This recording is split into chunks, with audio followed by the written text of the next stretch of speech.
you stand outside of society the way that I do, and I'm not completely out of society, but I try to get out of the system as much as possible. If you do that, you'll see factually that us as a race, upon birth, we are conditioned. If you own a television set, you've been conditioned in some way, shape, or form. If you go to a mainstream school, you've been conditioned in some way, shape, or form. If you go to a religion or to a church, you have been conditioned in some way, shape, or form. Same with if you get involved in politics in any way. If you decide to go through many university programs, like the medical industry, the quote unquote education, which I like to call the de-education system, the de-education industry, anything where you have to kind of mold yourself to the status quo of, what everyone else is doing, what everyone else believes, but it's really not what everyone else is doing and really what everyone else believes. It's what we've been propagated to believe through the use of the radio, the TV, the school system, and all the other indoctrination systems that are in place, including the medical system and all that. So, and I think many of you know that. We have been propagated to think and act a certain way. And I mentioned this at one point, this is why we have so many warrior toys for little boys, so many Star Wars figurines and wrestler figurines and army figurines and everything, is to create that warrior programming within a young boy. And then the same thing with the daughters out there who are getting the princess programming with, Barbies and her pink everything. And, even Dora the Explorer, who's now dressing up as a ballerina or a princess. I can't remember which one it was, but they're interchangeable as far as I'm concerned. Because they do the same thing to children, and to a lesser extent, when we color coordinate our children, that tends to do it as well. You find out you're having a daughter and you make everything pink. You find out you're having a son and you make everything blue, and everything that son wears is blue and boy colors, and everything the daughter wears is pink and red and purple and girl colors, and we got to watch for this, because every little teeny tiny thing that we say and do, and especially propagate upon our child, really is a propagation, because these same things have been done to us. I mean, how many of us born in the 80s how many of us had Little Buddy or Cricket, these dolls or whatever? And actually, something that my parents did that I really, really love to this day is that they didn't buy me, remember that what is that commercial? My buddy, wherever I go, you're gonna go, my buddy, right? And see how ingrained that is, that I still remember that from like childhood. I'm 30 now. I still remember that. And My Buddy had Kid Sister, which was meant for the girls, right? But my parents bought me My Buddy. That makes me very happy that they did that. Yes, I still got Cricket, and Cricket, I can still remember how Cricket smells.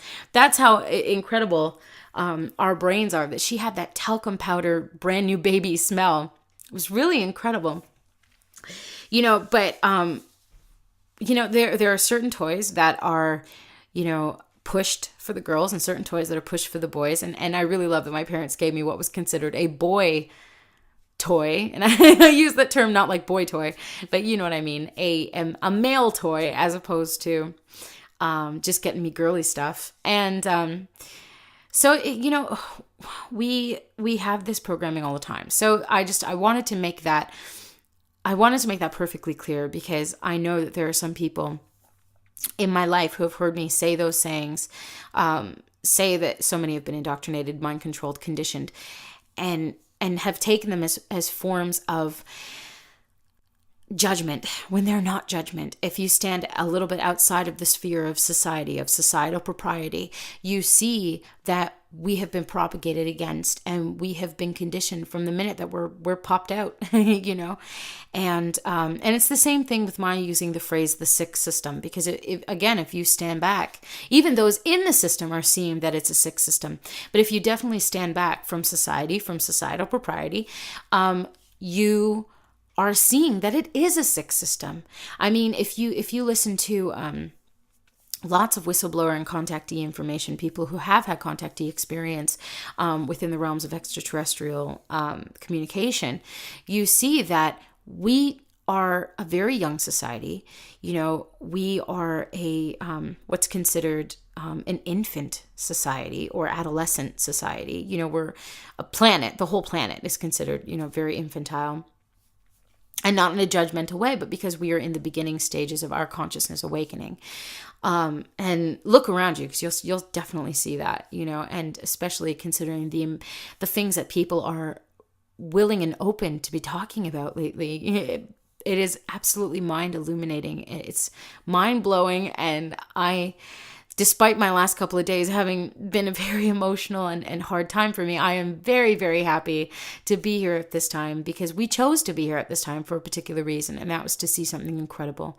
But if you stand outside of the society even a little bit, you'll notice that, it's been told that we are pretty much one of the only planets, or one of the very incredibly few planets or civilizations that profits off of the death of our people, and profits off of the raping and pillaging and the killing of our planet. And other societies, even other more advanced societies, even those who are considered service to self, like for example certain reptilian groups or certain gray groups, they have a respect for their planet, and they have a respect for one another. There isn't killing, there isn't money the way that we know money to be. There is a completely different system put in place, and everyone is a lot happier than what we are, because everyone looks out for each other. There is none of this bullshit, and we see it too much on Earth because we are an infantile civilization. And that's really nothing, not so much something against us, so much as it is a fact of where we are standing in our consciousness. But again, you're seeing this raising all of the time, and people are changing. And I always have to end with that. Even on a day like today, where I'm not feeling my best, I have to end with that we are powerful, incredible beings, and that we can achieve absolutely anything, whether it be something physical, or something spiritual, something conscious, something subconscious. We can traverse to the stars, and if you want something that uplifts you the way that it uplifts me, and I don't know if it would uplift you, but I can watch it and it changes many things for me in perspective. There's this really great video by the YouTube user Melody Sheep. And while I'm not crazy about her name, because considered the power elite like to call us sheep and think of us as sheep and fodder for whatever they have in store. Melody Sheep, she has this one video. I can't remember the name of it, but it has Carl Sagan. It's an auto-tune video. It has Carl Sagan and Stephen Hawking in it. And I think it's called A Glorious Dawn. And it is absolutely amazing. And it starts with the opening lines, which I keep telling to people because I just think it's an incredible line. If you wish to make an apple pie from scratch, you must first invent the universe. And that's a really moving line for me, because we are the creators of everything that has happened, is happening, and will happen. And so why don't we make what happens in the future something incredible, And speaking of my own emotional issues this week, I won't call them problems because they're really not problems. There will be a lot of insight that will come from this, and there already has been a lot of insight that has come. Even in these moments, we're creating something incredible. Everything is a learning experience, and it's almost like if you read Conversations with God, and I highly recommend it, and try to take the word God and interchange it with life, light, the universe, the cosmos. Did I say life? Maybe I just said life. I don't know. Love. Actually, yeah, I did say life. But try to interchange it with those words, because then it will release those negative religious connotations for you if you are an anti-religion individual, or if you have your qualms with religion and the control system that's in place. Try to change it with that. And I highly recommend that you read all 3 books, and then read the other books that Neil Donald Walsch has done, like Tomorrow's God, talking about the consciousness raising of the planet, and also Home with God, which is talking about death. And that one I really want to get into in a future show, because I have had my own personal experiences with death, and possibly my own death. So we will, and not a near-death experience, a death in a different dimension. So we will get into that, because that is very fascinating. And I think we all go through it at some point or another.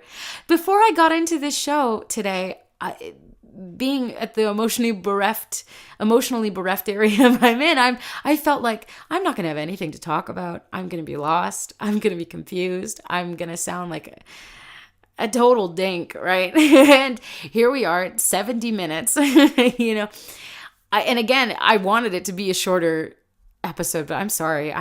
Sometimes I have something to say. So I'm going to leave it at that. Today we talked a bit about the moon. We talked a bit about the moon and its connection to our emotions. We talked a bit about where I'm coming from a family perspective. And I know that there are many of you out there who have what is considered dysfunctional families, or are dealing with a dysfunctional situation. I say that in quotes. And because we can learn a lot from a dysfunctional situation. And I'm here to tell you that you're not by yourself on this. We are in this together. And this world is a weird, wondrous, wonderful, wicked, fascinating place. I couldn't think of another W word.